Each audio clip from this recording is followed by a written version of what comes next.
Barakatah Yahweh, Barakatah Shai, Barakatah Yahweh, Barakatah Shai, Barakatah Yahweh, Ba'ashem, Yahweh Shai, Ba'ashem, Wakakadash, double honors and salutations to the elders and apostles and bishops of Griffin Stone, to the Akim Akwaf, throughout the four corners of the earth, holding on in sincerity and in truth and diligence of mind to the gospel of Lord Mashiach Yahushua in these days and times. This is Brother Menashe, DC Camp, another short lesson about our captivity here in Babylon, all right? And it's just a testimony that the Lord, always wants us to observe among the nations where He scattered us, all right? And we just have to bear it. We just have to take note and understand the whole context of our oppression, of our suffering, as well as our upliftment. All right. So, the word of the Lord is going out, and tons of so-called Negroes, Latinos, and Native Americans are waking up to being the Israelites that the Bible speaks of. All right.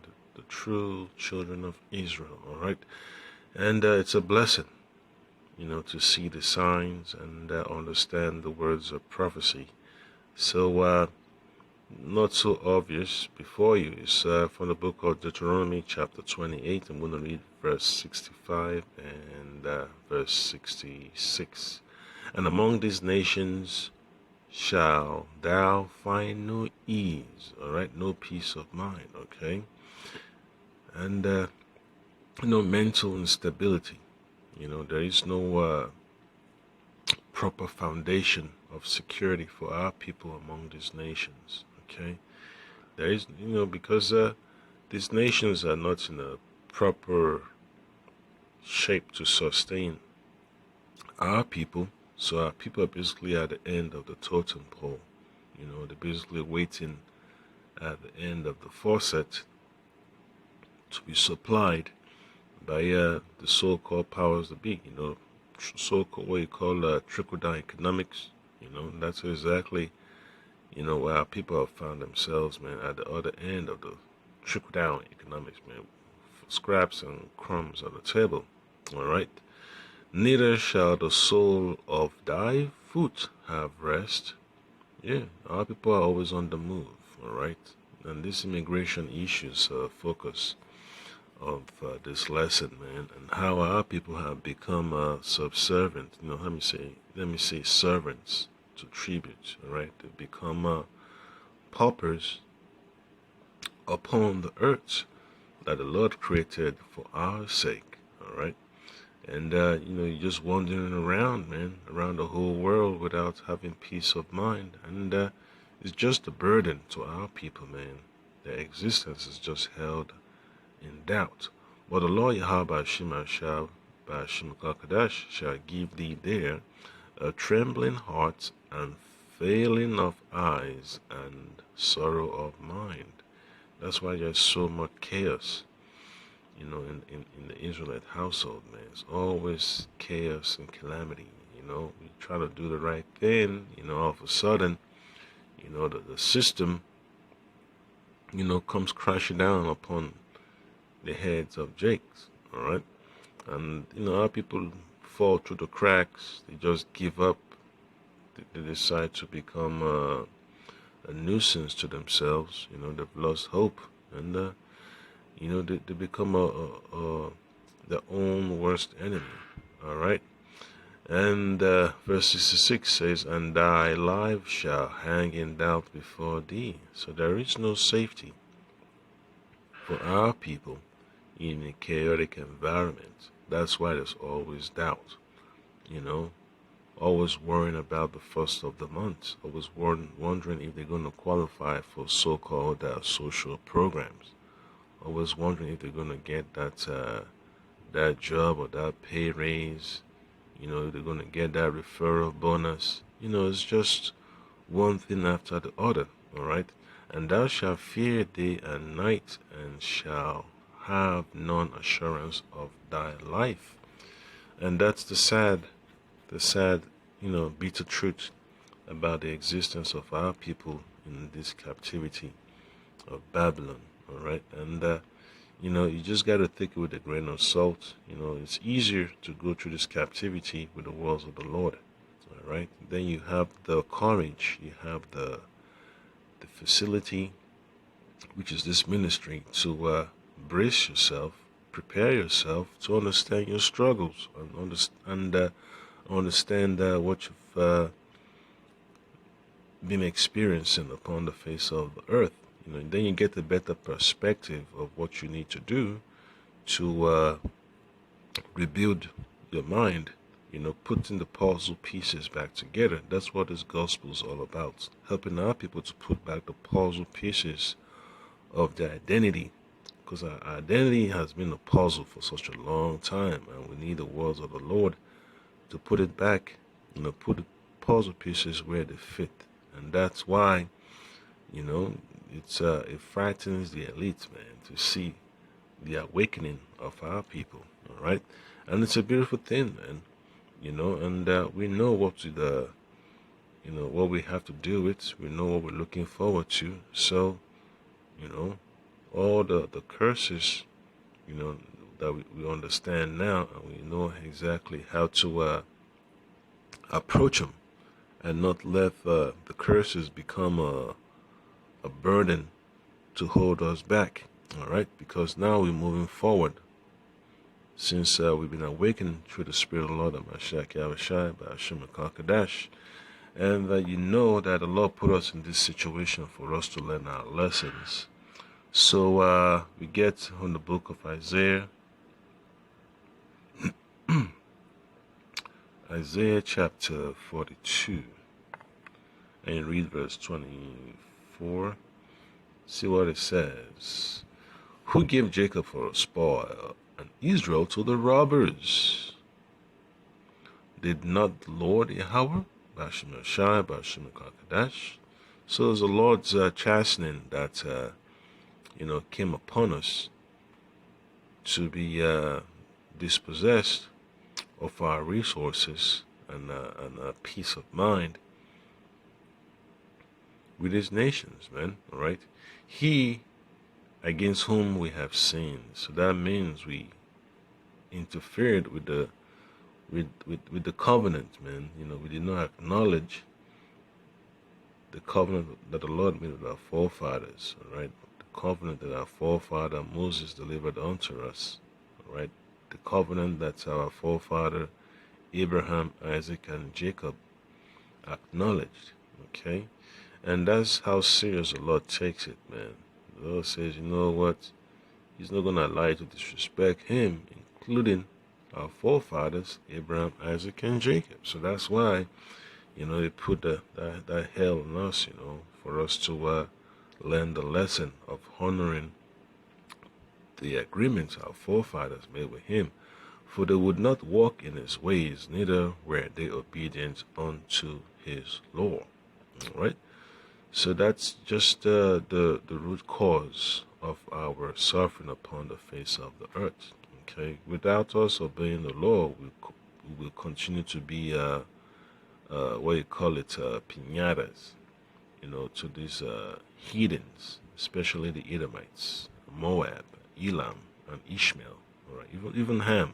Okay, yeah, we continue to be pawns on their chessboard. Okay, so now you know that we have to return to the Lord and get back in the good graces of the Lord, Yahweh Shema Shai, Shema Kakadash. And one more precept to read is going to be from the book of Lamentation. All right, because our people have been in a state of lamentation for thousands of years, man. Okay, for thousands of years, our people have been in a state of lamentation, all right, confusion. All right, so Lamentation chapter 1, verse 1. How doth the city sit solitary, that was full of people? How is she become as a widow? She that was great among the nations, and princes, right, and princess among the provinces. How is she become tributary? So that's just summarize the downfall of our nation, the nation of Israel. All right. So it just shows you that the bitterness we have to deal with, from having everything we needed to having the so-called crumbs from the tables of the so-called masters, man. And that's just what it is, man. When our people don't want to acknowledge the Lord Yahweh Shema Shai, by Shema Kakadash, he'll make them acknowledge their so-called servant, these heathens, as their master, and they'll have no peace of mind. All right. So that's just the ridicule that our forefathers, warned us about, talking about the prophets. All right, Isaiah, Jeremiah, Daniel, even Moses. All right, the wonders.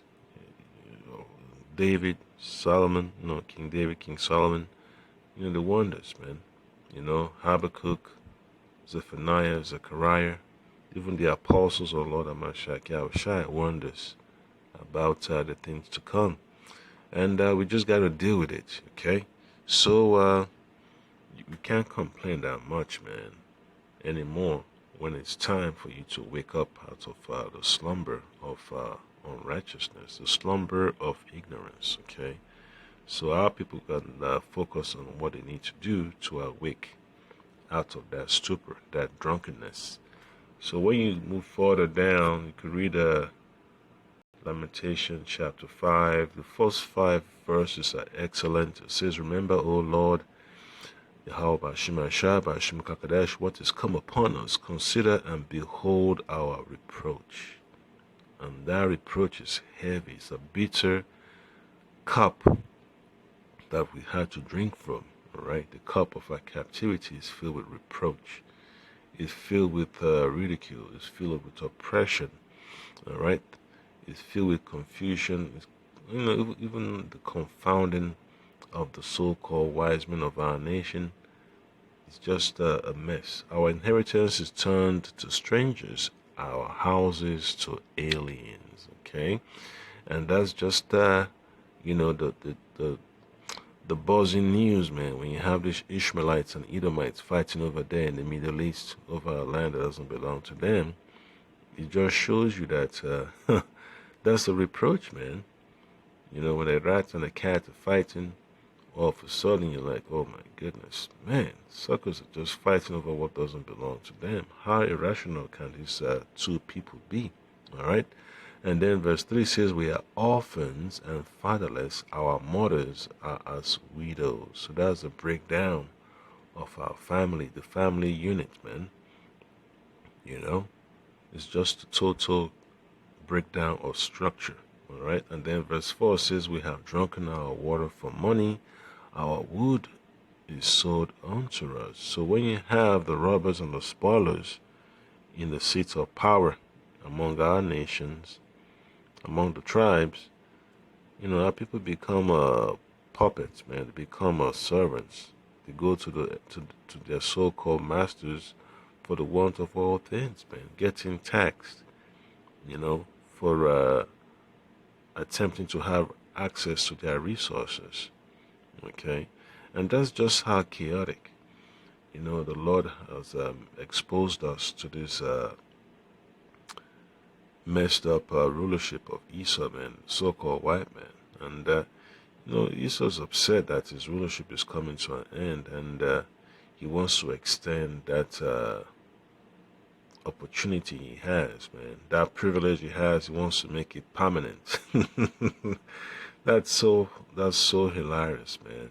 The Most High is about redeeming us out of the hands of the robbers and spoilers, and these robbers and spoilers want to make that condition permanent, man. All right, so it's just sad, to see that our people want to go along with this victim mentality and just hold on to the robbers and the spoilers. It's just totally backwards. All right, yeah, man. That's just what it is. Our necks are under persecution, We labor and have no rest. That's why Jake is always walking around the clock, man. Whether it's in NYC or whether it's in Las Vegas, it's always round the clock, man.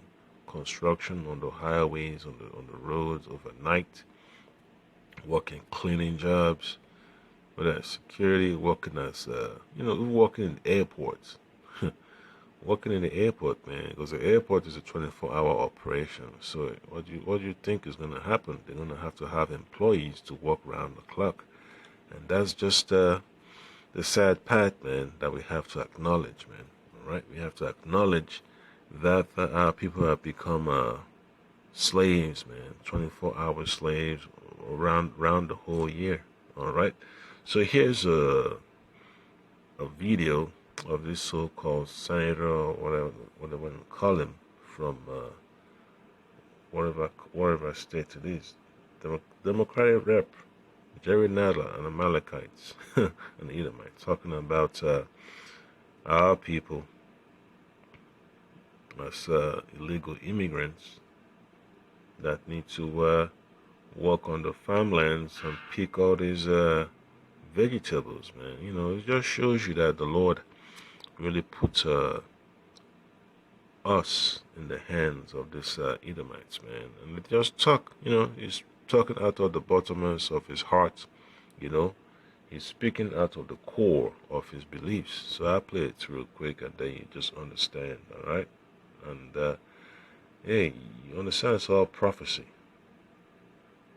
And we need immigrants in this country. Forget the fact that that our vegetables would rot in the ground if they weren't being picked by many immigrants, many illegal immigrants. Yep. So he just spoke the truth, It's not as if he's trying to cut the truth in piecemeal. He just said it as it is, man. That's how these corporations make a profit. Our people work for cheap. They don't have no paperwork to work legally. All right, and that's a huge chunk. All right, it's a huge chunk of our people that do not have documentation to work in this system, and they have no so-called legal representation. It's just what it is, and cheap labor, man. Overhead at these so-called plantations, these farmlands, man. It gets reduced because, when you hire people on the cheap, you get more hands on deck. And strawberries, oranges, cilantro, you name it, man. Cucumbers, lettuce, tomatoes, kale, corn, or whatever, they just work even in the mushroom growing facility, even all these butchering plants, man. So it just shows you, man. Jake has become a cheap labor, source of cheap labor, and that's exactly what you saw once, man. Even Rockefeller said that, man. He wants a nation of workers, not a nation of thinkers. So when you push people to be laborers and laborers and laborers, what do you expect them to do? And that's the result. That's a result of the American economy having all these constraints. The elites want to stay in power, so they have to widen the pool of labor. And they have their jackboots to make sure that certain laws get enforced and some laws get ignored so they could have that power. And that's just the way it is. That's the way Congress works, all right? The fact is that the birth rate in this country is way below replacement level, which means... What birth rate, man? He's talking about the birth rate of his own people. So that's just what it is, man. Is he concerned about the birth rate or is he concerned about the elite staying in power? All right. So when the elites know that they have to make a move, they have to make radical adjustments, and then they turn around and say, well, we don't have enough diversity, equity, and inclusion. But then they want to sit at the top and jerry-rig the whole situation to their own, to their liking. And it's just what it is, man. These Edomites, man, the so-called middle-class Edomites, they're just, fuming, man. They're fuming. They're fuming at the nostrils, man, over these migration tactics that the elite are using to undercut their achievements. So that's why, they want to go along with the elites, man, and make sure they don't get sunken down. They don't fall into that sunken place that Jake is in, man. So they go along with the dirty program. Whatever it is that they can do to impress the elite, they will do that. But hey, that's how dirty the game is, man. They rather play politics than face reality. All right, that their time of rulership is coming to an end, and that those that cannot, go along with it, they just get upset, and they get resentful. And what else do you think they can do? They can't do nothing. They do not control the purse of the economy. All right, so they do not control the ballot. So they're just upset. They're disillusioned. You see them making videos on TikTok about their inability to afford the lifestyle that their grandparents once had, that their parents once had. So it is what it is. Means our population is going to start shrinking. And the ratio of people on Social Security and Medicare is going to increase relative to the number of people supporting them. But what do? How much do they pass in the budget allocation for defense? For other so-called agenda, so certain loopholes. They know how to spend billions on in giving care packages to Wall Street, including all these so-called defense sectors and all that stuff. But if if they're gonna say, you know what, you got to push ahead with this forgiveness of debt, for all these folks that have student loans, all of a sudden it's a problem. So it just shows you, man, they're playing people like ping pongs, man. They're playing the people like fiddles. People are just confused, man. Like, how the hell they could pass all these billions of dollars for defense and other financial, obligations, but they can't even give people a debt forgiveness and all that stuff. So it just shows you, man, they don't really care about the people having a solid foundation. It's always about the elites, and that's just what it is, So Yahweh mentioned that the kingdom divided against itself cannot stand. So, and that's why, Esau's he has to push his agenda so hard, man. To turn the people against themselves. So you just have to learn to dissect the facts, and you just take a peek behind the curtain, and you know that his time is up. So what does he do best? Divide the people, sow discord. That's why his media is there, and when the people begin to catch up, they no longer fall in line with the media propaganda. Now there's a problem. So there has to be a barrage of all types of so-called health emergencies to further scare the people and put them in line. So, when the people catch on, now they want to change the chairs. The music is changing. There's about to be a pause all of a sudden. Folks about to sit down. Oh, well, sorry. The music can't stop. Yeah, so you gotta keep people dancing around the chairs, man. So, musical chairs, that's basically the agenda of Babylon. So, Psalms chapter 73, let's see what comes up.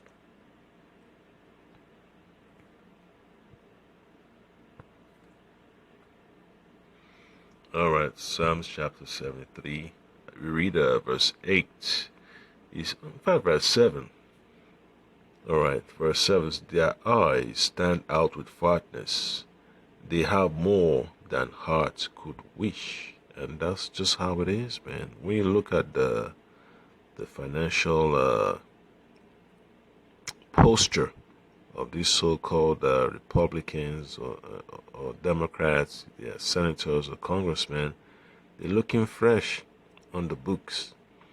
All right, they're looking fresh and well taken care of on the books, man. All they gotta do is just vote a certain way whenever the legislation is time, and they get their six-figure salary a year plus all the perks and donations and favors and all that stuff, and that's all they care about, man. They just want to chill, man. Go to work and chill and just make a few a few remarks to stir the pot. All right. Psalm 73 verse 6. Their pride compasseth them about as a chain. All right. Violence covered them as a garment. So that's just what it is, man. They can't have peace of mind unless they include violence in their plan, man. Political violence, financial violence, physical violence, biological violence, always violence, even psychological violence, man. That's exactly what they want, you know. And then verse 8 says, they are corrupt and speak wickedly concerning oppression. They speak loftily. And that's how they are, man. That's how they are. You can't blame the serpent for being the serpent. The serpent gotta be serpent, man. The serpent gotta be the serpent. And that's just where it is. It says what? Vegetables will rot in the ground if we do not have these illegal immigrants. That's part of the formula for them to stay profitable. They need to have access to cheap labor. And that's how they depend on Moab for cheap labor. So when you have cheap labor, all of a sudden, the profit margin, is gonna be astronomical, man. Just like what happened during the so-called pandemic, they're making billions and billions of dollars hands over feet. So it's just what it is. So I'll play this one more time and get some more precepts. Immigrants in this country. Forget the fact that the farm that our vegetables would rot in the ground if they weren't being picked by many immigrants, many illegal immigrants. The fact is that the birth rate in this country is way below replacement level, which means our population is going to start shrinking.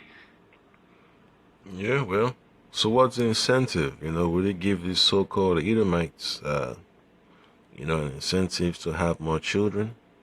Oh no, the inflation rate is causing them to be upset, man. Edomites are not having children like they need to.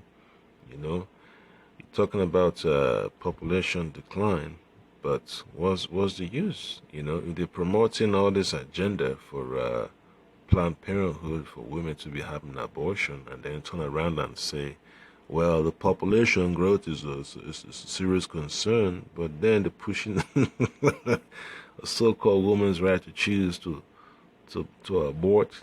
So you just see the madness and confusion, man. And hey, it is what it is, man. Complaining about a decline in birth rates.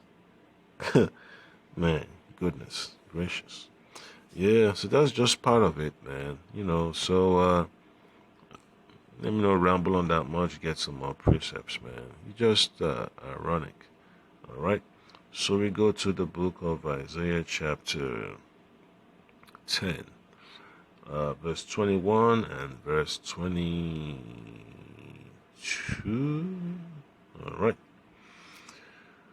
All right, what does it say?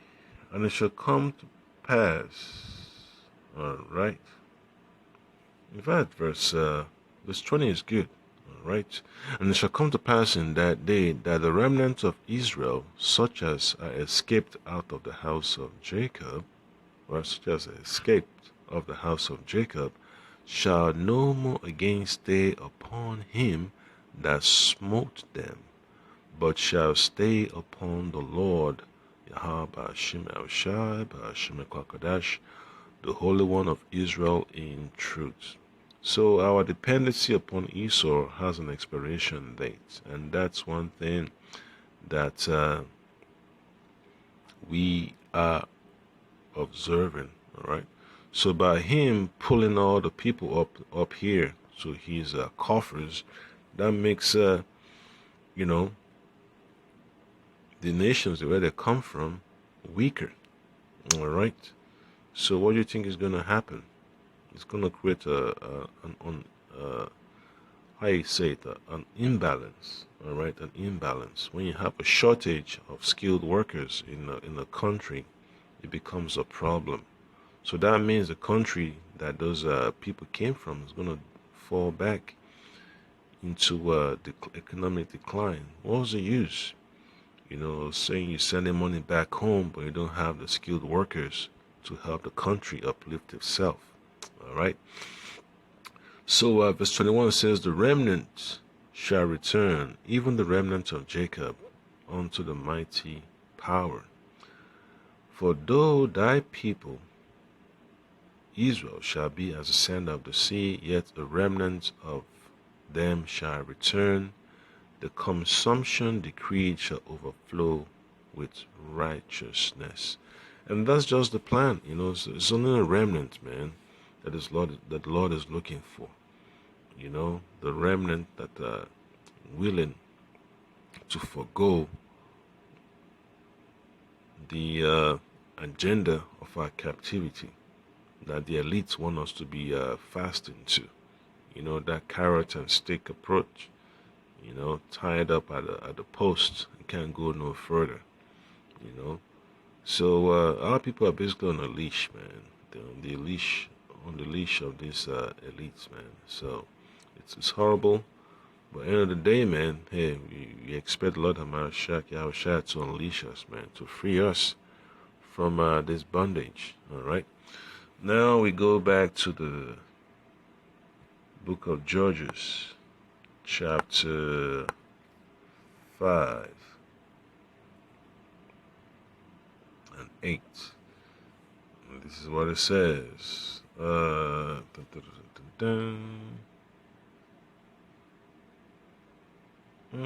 me 1 second. All right, Judges 5 and 11. All right, so it says, they that are delivered from the noise of archers in the place of drawing waters. All right, in the place of drawing waters, the place of our captivities. All right,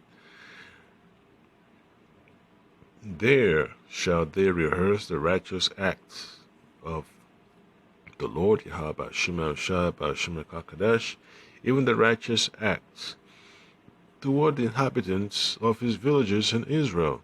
Then shall the people of the Lord Yahweh go down to the gates. And it's just the time that we're living in, man. Our people are looking for the proper leadership, to help them get their life in the proper structure. And it's true the words of the Lord Amashak Yahweh in the scriptures, man, that we have a proper structure to get ourselves out of the pit. You know, we've dug, we've dug for ourselves, man. You know, our people put themselves in a quagmire, and it takes someone with a vision to stop digging, all right, and to look for a way out. And that's where the Lord Amashak Yahushai comes in. So his hand is stretched out to pull us out, you know, to provide that channel of salvation, a channel of upliftment. Okay, so it's a beautiful thing, man. So now we go to the book of Isaiah chapter 60. All right, Isaiah chapter 60. What does it say in verse 13 and 14? It says, the glory of Lebanon shall come unto thee, the fir tree, the pine tree, and the box together. So in the kingdom, man. You know, we're gonna get rewarded, man, for our hard labor, man. All the things we've worked hard for, despite having nothing, the Lord will restore it unto us a thousandfold. That's just the promise, that we have to hold on to, man. Right? To beautify the place of my sanctuary, and I will make the place of my feet glorious. So, the nation of Israel, Jerusalem, man, is going to be a beautiful place upon the face of the earth. All right? The Lord will make the land of Israel, man, much more productive, much more fertile than it once was. All right? The level of development is going to be beyond our imagination. That's why visions are very important, man. You gotta have a vision of your salvation and never settle for counterfeit, man. Why settle for a counterfeit when you have the real deal on the way? So that's just a prayer that we all need. And then verse 14 says, the sons also of them that afflicted thee shall come bending unto thee. So when you know that folks that this old man represents, folks that control the purse of the world, whose interests have been considered on a timely basis, man. These elites have a timely have a timely request at all times, man. At any time of the day, they pick up the phone call. They want something done.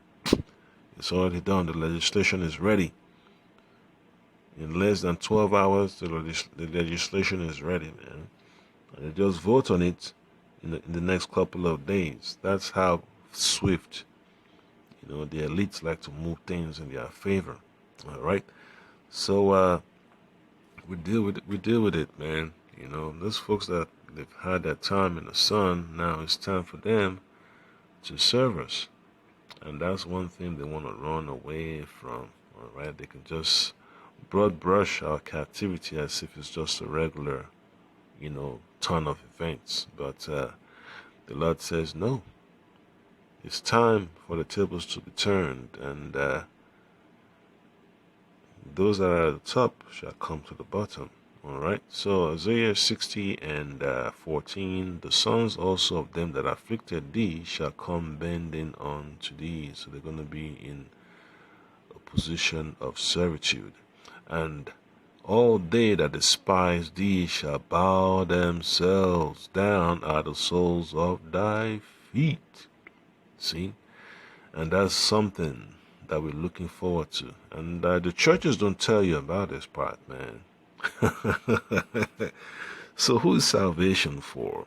Who's going to be serving in the kingdom? And if everybody, can be saved, so who's going to be bowing down in the kingdom? Who's going to be enjoying all the glory? Kingdom. So that just shows you that this so-called theological schools, man, they're not really doing nothing, man, but misleading the people. All right. And they shall call thee the city of the Lord Yahweh Shema Shai, Shema Kakadash, the Zion, all right, the memorial, all right, of the Holy One of Israel. And that's what it is, man. The Lord has not forgotten us in our captivity. The Lord did not forget his remnant. Yeah, the Lord did not forget his little sanctuary that he has placed upon the face of the earth. So we just have to learn to acknowledge that fact, that the Lord is not a forgetful power. He always leaves room for our people to get correction. And that correction is something that the elect will always gravitate towards. All right? So Isaiah 49 and 23.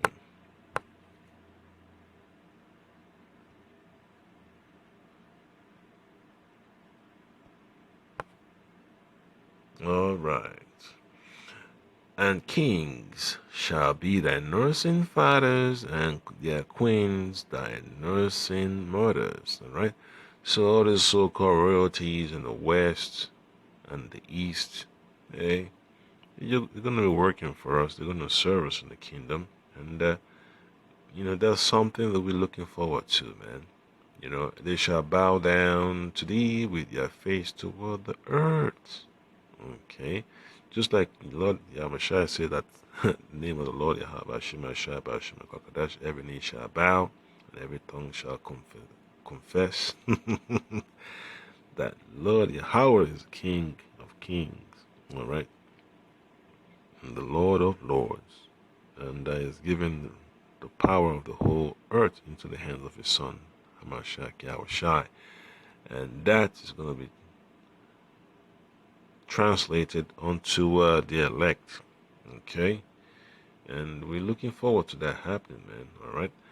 And lick up the dust of thy feet, and thou shalt know that I am the Lord Yahweh, for they shall not be ashamed that way for me. So these elites, man, that have lived deliciously, they're going to have to learn to prepare themselves for servitude in the kingdom.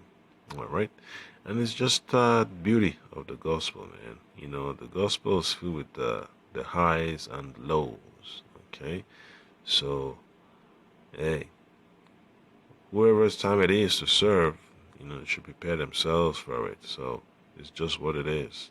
Okay? And you just have to learn to go along with the Most High's program, man. We drank of the cup, so the heathen too shall drink of the cup too. So there is no major debate about that, man. There is no excuse to be claiming that the heathen can get salvation when they're still gonna drink out of the cup of servitude, the cup of slavery. All right. So final precept will be from the book of Isaiah again. Isaiah chapter 14, and read from verse 1 to verse 3. For the Lord Yahweh Shema Shai Shema Kadash will have mercy on Jacob. And that's the time we're living in, man. We're in that time of us receiving this gospel of mercy to prepare ourselves for our salvation, as we also know that the time of Jacob's troubles around the corner, and we yet choose Israel. So that's about it. Okay? And set them in their own land, and the strangers shall be joined with them. So that's the reunification of our people that have been spread out throughout the four corners of the earth. The righteous shall be reunited. All right? Just like that song by Peaches and Herbs.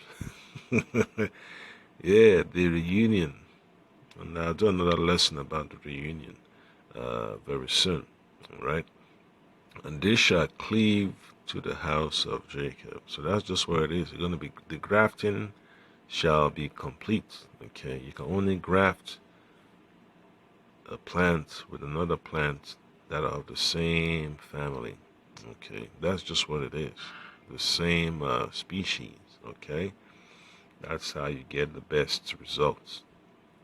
And then verse 2 says, and the people shall take them and bring them to their place, and the house of Israel shall possess them in the land of the Lord for servants and handmaids. So the heathen are going to be our possession, just like the Lord Yahweh promised Yahushai that the heathen shall be for our inheritance. Okay?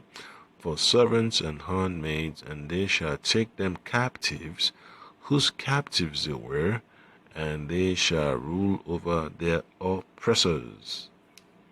It's that clear and simple. I wonder why the churches don't read this part.